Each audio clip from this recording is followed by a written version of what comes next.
Did you know that technology startups in Africa attracted over $1.5 billion in funding in 2025 alone? And here's the key point.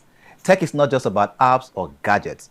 Right now, it has become a very big business, from fintech to e-commerce, and from digital marketing to various tech products. Tech is now one of the fastest growing business sectors, not just in Nigeria, but globally. But here's the concern that we have, and that has also birthed a question. Are entrepreneurs and business owners fully tapping into the opportunities technology offers for growth and profit? Well, these and more we are going to be talking about on the program this morning. Hi, my name is Victor RK, and this is Tech Up. Let's check out what's happening in the world of tech before we even delve deeper into the conversation today.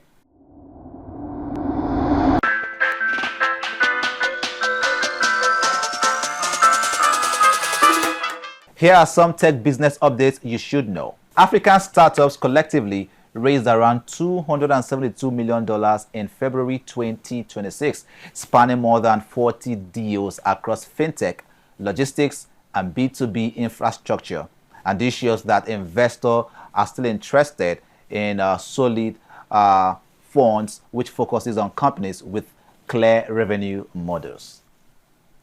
And we also see that in 2025, the European Investment Bank, the EIB, deployed around 3.1 billion euros, which is around $3.4 billion across Africa, including support for SMEs and venture funds that back tech ecosystems in countries like Nigeria, reinforcing long-term growth.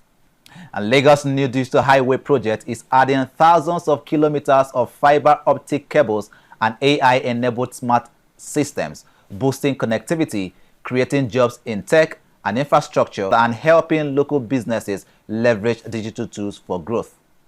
Well, this development shows that tech business in Nigeria and across Africa isn't slowing down. It is evolving with fresh investment, stronger infrastructure, and new programs aimed at scaling startups and expanding digital opportunities. Basically, these stories show that tech is not only innovative, it is profitable, and businesses that embrace it are leading the way.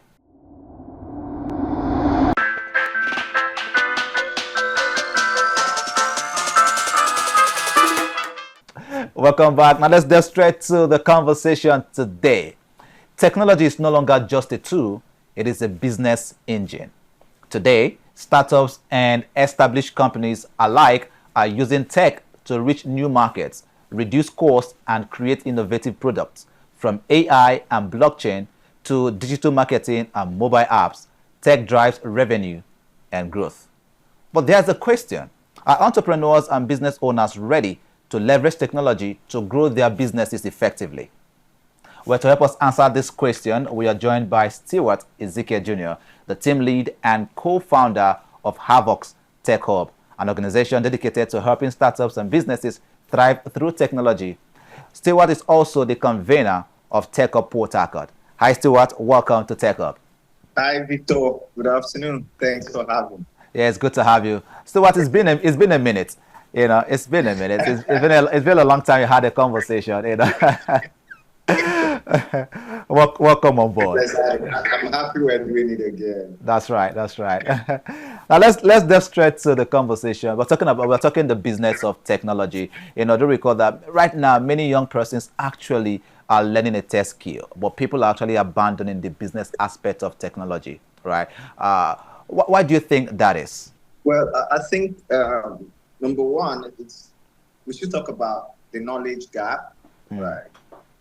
Most persons go into tech based on the noise, the excitement, and all of that. So I believe that's one critical area. But that knowledge gap, that they don't have enough knowledge as to this is what this is really all about. And some persons just feel like, for example, let me go learn a test skill. By tomorrow, I'm going to start earning $1,000. Yeah. And all of that. Yeah. So that's then number two is also the fact that businesses, most persons running businesses don't have the right kind of knowledge as to what technology is and how much they can leverage it for their businesses. So we have that some sort of knowledge gap. that's missing. Yeah. All right. Now let's define the concept. Because when we talk about the business of tech as it is, various ideas will come to various people's mind. But let's define it. When we say the business of technology, what do we really mean, Yvonne? No. So what it simply means is that beyond the skill, beyond the tool, uh, what's this about in Naira and Kobo? Right. When it comes to tech, either as a skill or as a product, right? So that's what it simply means. So if I have a tech skill, what's the business, behind having a tech skill? How do I earn money? How do I make money? How do I grow? How do I establish? If I'm running a business, how do I leverage tech to grow my business, make more money, make more profits, build influence, get more customers and all of those. So it's simply about, I'm trying as much as I can not to use jargons in this conversation, tech jargon. So I just want us to see like the business, the Naira and Kobo behind your tech skill, or the Naira and Kobo behind tech, right? So if we're doing tech, how are we making money? Okay.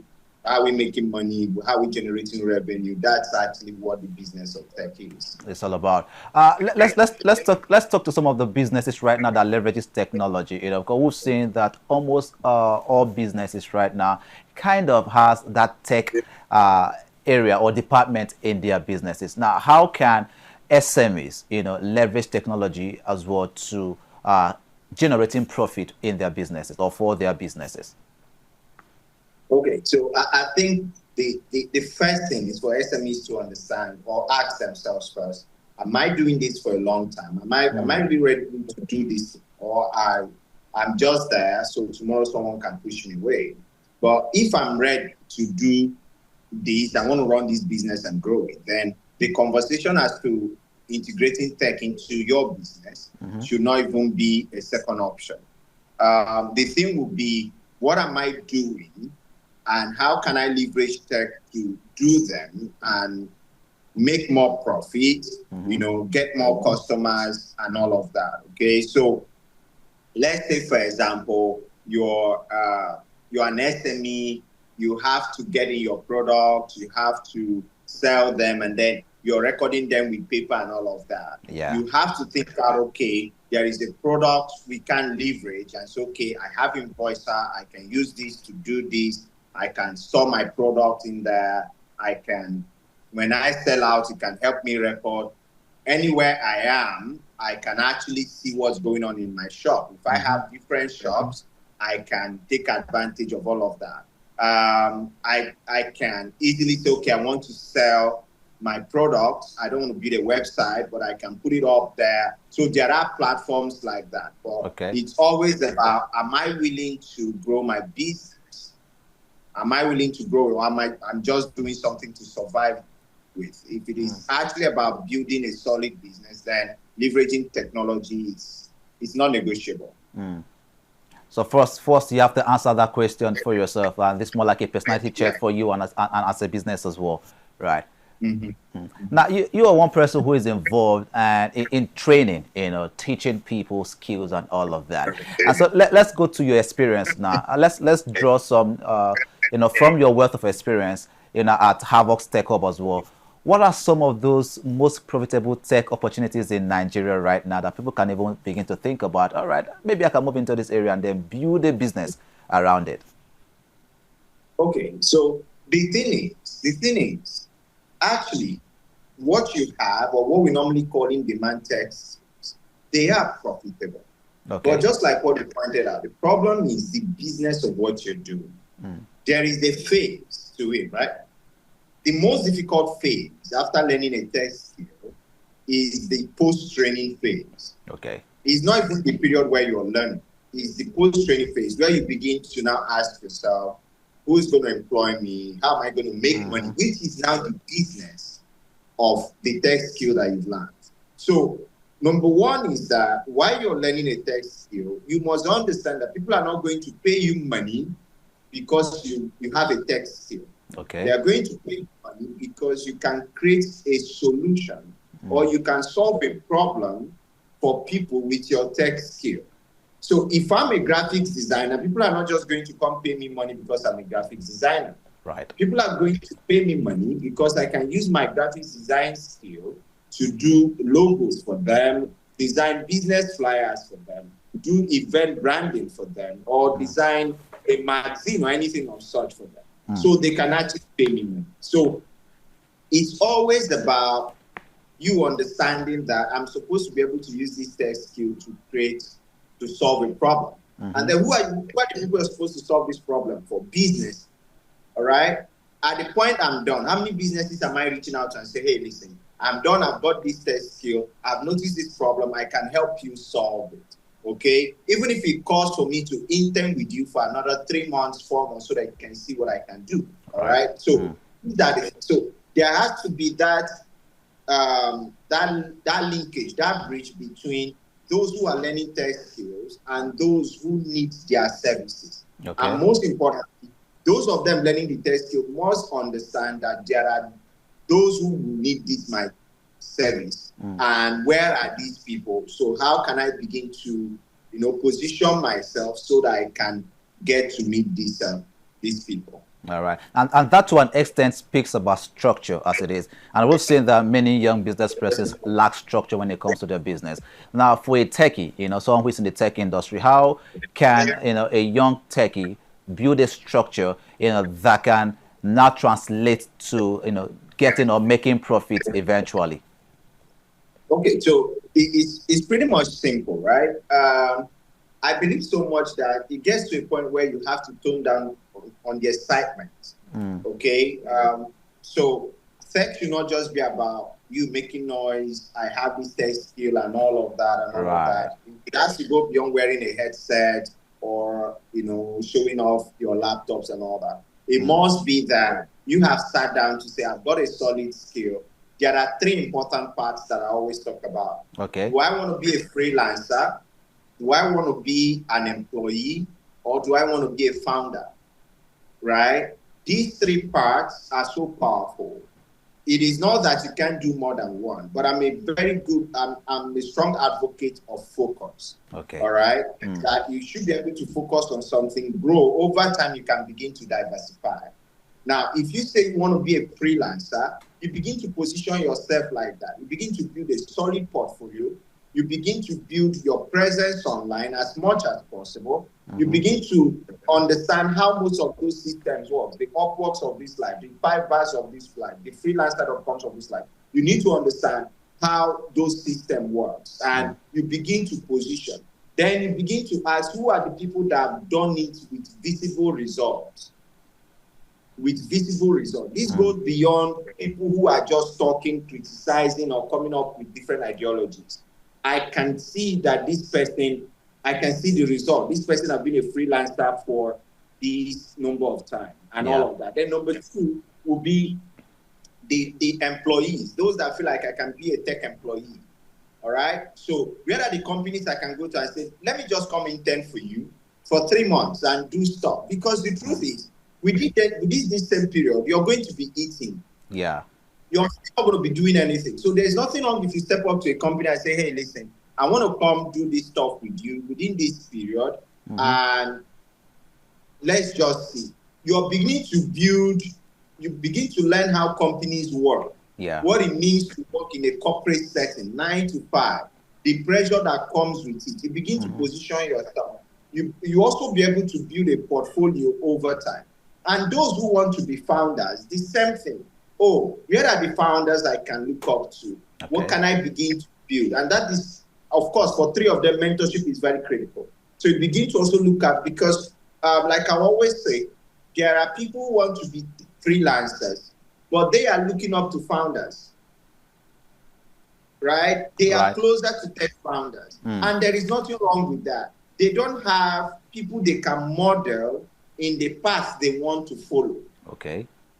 Very nice. So they have to be able to decide, okay, I want to be this. It's okay, totally okay that at a certain point, you will feel confused. It's very okay, all right? It's not going to be clear from day one. I totally understand that. But with the right kind of guidance, with the right kind of research, then you'll be able to gain clarity and know that this is where I want to go to, and begin to build from there. All right, Stewart, let's make it a little bit more practical, because you're one person who have actually cracked that code. For over a decade now, you've been in the tech space, and you have a good structure, because of course, I've visited your office a few times back home in Port Harcourt City. But how did you actually break that code, right? At what point, did you move from that person who has the test key to now setting up a proper structure? What are the things that you did personally? Also, recall that you're in Port Harcourt City, which is not the Silicon Valley in Nigeria. Lagos State, every tech person wants to be in Lagos State right now. But you are building something massive from Port Harcourt City, and that is one that is not very, very, it's not so common in the city where you are right now. But how are you able to actually stand out there, build a proper structure and a tech company? Let's make it more practical using some of the strategies that you used as a person. Okay, so I think the truth is very simple. From the get-go, right, I knew that I wanted to own a business. I wanted to run a business. Okay, so from the get-go. Yeah. So, and that's why I talked about being a freelancer, a tech employee, a tech founder. So I understood that, and my lifestyle towards that was completely different. The lifestyle of my co-founder, Paul, is completely different. So he's not thinking like an employee, he's not thinking like a freelancer, he's thinking like a founder. I'll give you something you can reason. Okay. A freelancer, let's say you just started tech and you just got a gig of 100,000. The freelancer is not thinking about anything else, probably just sort out one or two bills, if possible, get new devices and all of those things. A founder is thinking differently. A founder is putting back 90% to the product that he's developing.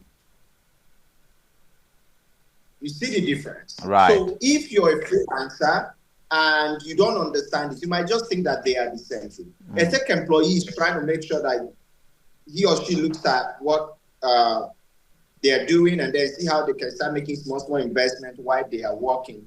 It is true that you can transition over time. There are a whole lot of tech employees who transition to becoming founders as well. Yeah, that there is no problem with that. But it's that clarity that this is what I want to do, and we had to immediately start doing it. Because of that, a lot of things changed for us. The journey was more like, okay, this is where the path is. So we understood that we needed to kill immediate gratification. So we were not ready to prove to you that we own the latest headset or the finest workstations or whatever. We wanted to build a business. So whatever we're making, we're going back into the business. Our time, so 100% of our time was into what we're building and all of those. So you understand that over time, consistency will now begin to redefine. Now, that also brings me to the next thing. Your circle plays a very great role. There is what is called tech community. Yeah. And when you asked about cracking the code, we also cracked that code. Because we started asking ourselves, when people say tech community, what is really a tech community? What is it supposed to be doing? So you notice tech communities where people go to and they begin to argue unnecessarily. Yeah. They begin to form cliques. They begin to burn bridges over time, right? So what happens is that we had to ask ourselves at that point, hey, is this what it is? I mean, and we're looking at results. Okay? Yes. If you're here, we want to see your results. Like, for example, if someone is looking at Victor today and they begin to look at your growth, whatever you want to share today when it comes to growth in the media space, in journalism, they want to listen because you've been able to go to. So we were asking those questions. And then we begin to say, listen, a community should be where you go to. If you're coming up, you should be able to learn. If you're already up there, you should be able to inspire others. Right. But we noticed that you can even see a senior product designer making mockery of another product designer who's just been there for 3-4 months. And we're like, no, that shouldn't be it. The joke is on you if you're laughing at someone who's just learning decided to show up. This person is showing up. So instead of you encouraging, you're talking down on this person. That is not what it should be. So we cracked that code. We felt like, no, that shouldn't be the best way. So the best thing was that if we were going to get anything right, we needed to build a new breed of techies. And we started doing that. Okay. And that's why today you have like the Havox community. So people want to do stuff and they're reaching out and they're like, please, can you invite your community and all of that? And we share a different ideology there. No intimidation, no nothing. It's just growth, building them intentionally. So I think the basic thing for us was the fact that we got it clear that, hey, we wanted to be founders. Has it been easy? No. But we wanted to be founders and we questioned everything. And that's the last thing I'm going to say with respect to that. Question everything. Even if you believe that this person has done so, we questioned everything. In the Port Harcourt Tech ecosystem, we questioned, why do we have TechPoint Africa coming to Port Harcourt to organize tech events, Google coming to Port Harcourt to organize tech events, Microsoft coming to CC Hub, the founder is now a minister in the current administration, coming to, and we were asking, where are the local tech events hosted by our own companies? Right. And we couldn't actually place our hand in anyone, right? Like solid tech events. And we noticed at the time that companies like Chigisoft and all that were also trying to do stuff, and we realized that, oh, that means it's a burning desire that we needed something like this. That's what led to Tech Up, right? Tech Up is now in the 6th season and now happens to be one of the biggest tech events in Niger Delta. Because we questioned everything. So we must question everything so that you know which part you should go to, and not just when they just hear, oh, when you learn the tech skill now, you can become a millionaire. You have to. That's why there are a lot of broke techies. So many broke techies. Very true. Why? Because they are not willing to learn the business of their tech skill. That's right. Let me tell you this, Victor. Okay. The fact that something happened somehow, you got a gig of $2,000, and I make noise about it. The question is, like what you asked, do you now have a system and a structure that can consistently bring you a gig of $2,000 every month? Until your answer to that is yes, then you've not built a business around your tech skill. Right? And building a business around your tech doesn't necessarily need to own a company. It's you that understand it, have set up a system and a structure that these gigs can continue to come in. But if it is such that you get this one, and after 2 weeks you jolly, you do things, and then after a month you're down again, you miss it. So I believe that structure, that system, and understanding your part is very vital. All right. Thank you so much, Stewart, for your time. I do appreciate it. Thank you so much. And of course, I know you've been worrying Paul for quite some time right now. And well, take it easy on Paul, this time around. And for those Manchester United fans that I do not like, my brother, they are still a former big club. But keep my bully for me. I might just be coming to take up Port Harcourt to grab that as well. All right, so much. Thank you so much, my brother. I do have a lovely day. I appreciate you. Thank you. All right, so thank you. All right, bye for now.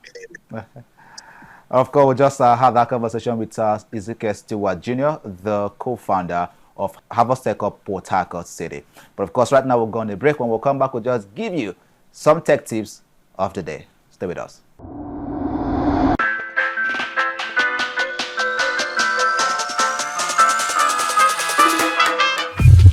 In a world where every swipe, click, or tap is shaping our future, technology is no longer a distant dream. It is the heartbeat of Africa and the world at large. From innovations to gadgets to startups and digital lifestyles, Tech Up with Victor takes you round. A show that makes technology simple, practical, and exciting for everyone. Join us every week on Rapid TV as we break down tech trends, spotlight African innovators, and connect Africa's digital story to the global stage. Tech Up with Victor, where innovation meets you.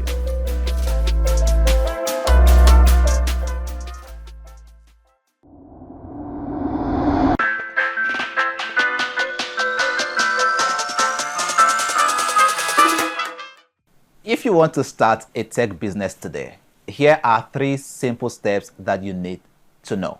1. Identify a real problem. Solve something people or businesses need. 2. Use available tech tools, websites, applications, AI tools, and social media. These are low-cost ways to start. And 3. Test and improve. Launch a small version of your idea, gather feedback, and grow from there. Remember, a tech business succeeds when it solves problems and meets real needs. Now let's move on to the how-to segment. Here's a simple plan to start immediately. 1. Choose a problem to solve. Think about daily challenges people face or business inefficiencies. And then 2, pick a tech solution. It could be an app, a website, AI tool, or even an automated process. 3, learn or partner. Use online resources or team up with tech experts to build your solution. And number 4, launch small. Test your idea with a few users or customers before scaling. Number 5, market your business. Social media, email, and word of mouth are powerful and low-cost ways to grow your business. Well, in conclusion, tech is more than innovation. It is a business. Entrepreneurs who embrace technology today are building the companies of tomorrow. A big thank you to Stewart Ezekiel Jr., the team lead and co-founder of Havoc's Tech Hub, for joining us on the Tech Hub today. Remember, the business of technology is here, so start exploring opportunities, learn, innovate, and grow your business today. Victor Ake is my name. Until next time, stay techy.